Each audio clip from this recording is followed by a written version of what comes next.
الملحدين مثلا يرون هذه الأمور التي نحن نراها ولا يستطيعون إنكارها في الواقع.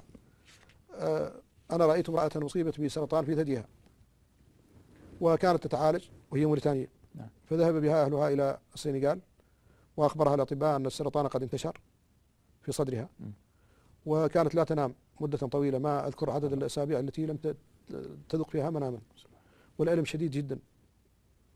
وقد طلبت من بعض المؤمنين رقية فقرأ عليها فنامت في وقت القراءة، وهي من فترة طويلة ما نامت. نعم، نامت في وقت القراءة وذهب وتركها.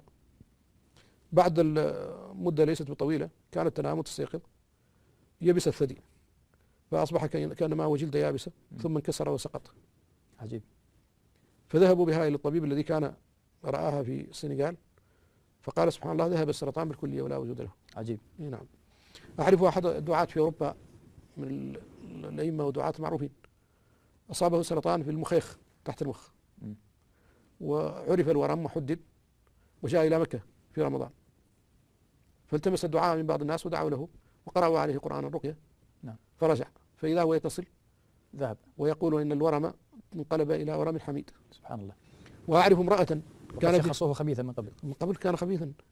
الورم الحميد والورم الخبيث بينهما فروق في سرعة هذا التفاعل، وأيضا في أكله الورم الخبيث يأكل ما حوله. أعرف امرأة كان فيها ورم خبيث في مقدمة رأسها فأكل عظام الرأس جمجمة،